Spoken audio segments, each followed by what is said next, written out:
The New York Knicks have made a sneaky good signing, bringing in TJ Warren on an Exhibit 10 contract while also bringing back Chuma Okeke just a few days after waiving him. And this is perfect, especially considering Marcus Morris's decision to not come back to the New York Knicks after the Karl Anthony Towns trade, and we're going to break it all down. What's up, guys? Welcome back to Knicks Digest. It's Chris here, and we're going to jump right into the video because the New York Knicks signed bubble legend TJ Warren, as Warren will go to the New York Knicks training camp on an Exhibit 10 contract where he will compete for one of the final open roster spots against Chuma Okeke, against Landry Shamet, and not against Marcus Morris, as Morris made decisions elsewhere. So we're going to go into all that, obviously starting off with TJ Warren, as the New York Knicks signed veteran wing TJ Warren to an Exhibit 10 contract, as Ian Begley broke the news. And last year in 11 games played with the Minnesota Timberwolves, Warren put up 3.7 points per game, 2 rebounds, shot 43% from the field, and just a stunning 15% from 3. Negative value over replacement player, but did play some solid defense in those small minutes that he was given, including half a steal and half a block per game, which is pretty impressive since he wasn't getting too much time played. Now, the biggest thing about Warren is his injuries. That is really what's held him back throughout his career, and it's at this point where we all know Warren's not going to become the player that a lot of people thought he could once upon a time, especially after that bubble run. Now, we all know how it went. TJ Warren went to the bubble, averaged 26 points per game in the 11 games that he played. Dude was phenomenal. He looked like he was on the cusp of a breakout season. Then, ever since then, forgot how to play basketball and has not really held down a roster spot, has been passed around on multiple different teams, and now he gets a chance to continue his NBA career into his 30s with the New York Knicks. I love this signing. I understand TJ Warren's never going to be bubble Warren. I understand that TJ Warren's probably never going to be the player he was in the Suns earlier on in his career. I get that, and I'm fine with it. But the New York Knicks going into this offseason wanted to add some depth to the roster, and obviously trading away Julius Randle and Dante DiVincenzo for Karl Anthony Towns is going to do the exact opposite, as you're losing a rotation player for a team that said, hey, the end of our bench wasn't good and we couldn't do anything in the playoffs because we didn't trust about playing them, so we had to play Jalen Brunson, Dante DiVincenzo, and Josh Hart all over 40 minutes per game. Now, Dante's no longer on the team, so someone else, Mikal Bridges, will be taking over that role. It sucks the Nova Knicks never got to play together, man. It's a bummer. I really wanted to see that go down. It would have been cool.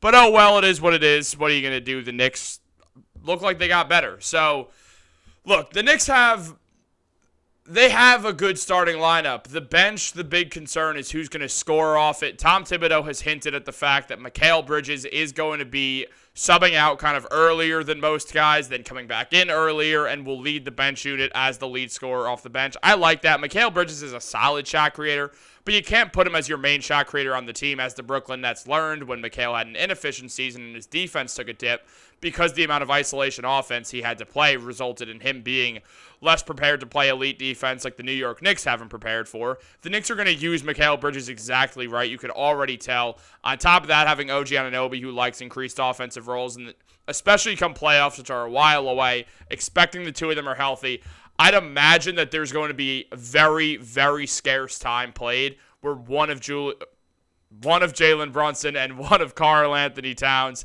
is not going to be on the floor. There always will have one of them on the floor at all times. It just makes so much sense. But this TJ Warren deal, it goes deeper than we'd imagine, because also the Knicks did bring back Chuma Okeke, someone that they waived just a few days ago.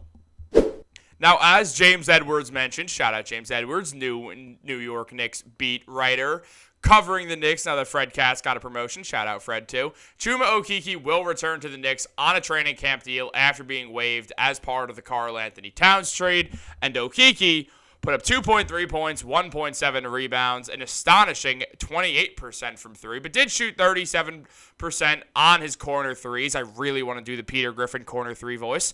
And also shot 36% from the field. Chuma did not look efficient. His defense is solid, which is kind of the calling card on him. He's had years where his three-point shot has looked pretty effective. He's been pretty good against the Knicks in the past on threes.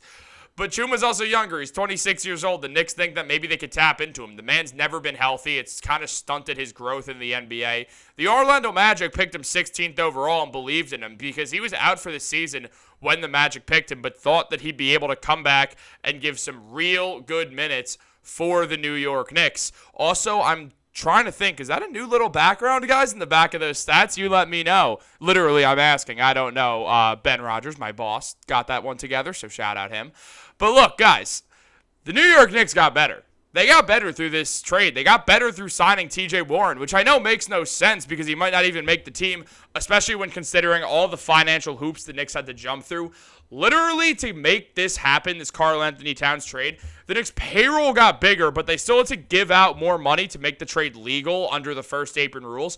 So they had to trade like DaQuan Jeffries and some second-round picks and Keita Bates-Diop. They traded DaQuan Jeffries in the deal to the Hornets. I mean, Keita Bates-Diop went to Minnesota where he was initially drafted. The Knicks had a bunch of financial gymnastics to get that done because Brock Aller, their salary cap wizard, got things done. He basically was jumping through hoops for this to happen, and he did a phenomenal job. The Knicks now have more depth. I hope Warren makes the team because if nothing else, you can play him. He is a viable NBA player. The New York Knicks want as many of those as possible. It's why they're not bringing in Ryan Arcidiacono, which I now kind of think they're going to because they actually might now, but I don't think they have the money for it anyway. So they're not going to waste a roster spot on someone who they don't think can actually perform on the court when it matters. They believe that T.J. Warren can perform on the court when it matters. That's why they've brought him in. This is a good move. Especially, they believe the same thing in Chuma, and they did believe the same thing in Marcus Morris, who opted to not go back to the New York Knicks. Now, there was no reason for me to make a full video on this, but as James Edwards mentioned a few days ago, Marcus Morris opted against rejoining the Knicks on a training camp deal after he was waived due to the financial implications of the Karl Anthony Towns trade. Morris became unlikely to make the Knicks roster because of that, because the Knicks would have probably ended up going into the second apron, and he's now a free agent and aiming to join a team before the NBA season, which sucks. I wanted to see Marcus back in a Knicks jersey, but he did put up 6.4 points, 2.7 rebounds, shot 40% from three, 43% on corner threes, got a lot of good catch-and-shoot looks, also shot 44% from the field, is just a good teammate to have. He's a good NBA veteran. Obviously, I think when you look at T.J. Warren, Chuma Okeke, and Marcus Morris, the masses can all agree on who we would want on the Knicks. It would be Marcus Morris. My hair's a mess. It would be Marcus Morris. But at the end of the day, it just wasn't going to work, or the Knicks would have ended up in that second apron. The Knicks can only give contracts to guys who have been in the NBA for less years than Morris has. Morris has played over 10 years in the NBA, meaning his veteran minimum is bigger than the ones of other players. Warren, Chuma, Shamet, all them, all those guys. It's less money. And the New York Knicks are trying to save money so they don't get put in that second apron because, oh, are they close? So it does make sense why they have not decided to go with Morris, though it is unfortunate. But hey, that's how it is. They're trying to stop super teams. The NBA is trying to stop super teams. I'm aware that Marcus Morris does not make the Knicks a super team, but that second apron, it means some tough rules. You can't just take some great NBA veteran and put him on the end of your bench and be like, yep, we just are stacked full of role players, man.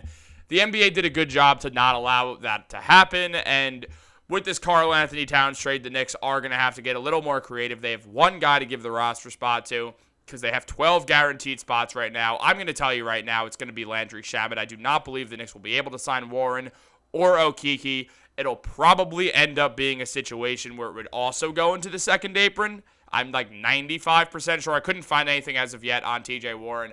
I am not one of those salary cap wizards. If you want to find someone who is, go to Yossi Gozan. He has it down. You could also find Jeremy Cohen. Both of them are on Twitter. They break down the Knicks salary situations very well. I mean, Ian Begley loves Yossi, so he's a good guy to talk to and to try to figure that out about. But as of right now, it does make things difficult. So the Knicks are most likely going to sign Shamet, waive TJ Warren, waive Chuma Okeke, bring in one of their two-way guys, whether it's Kevin McCullough Jr.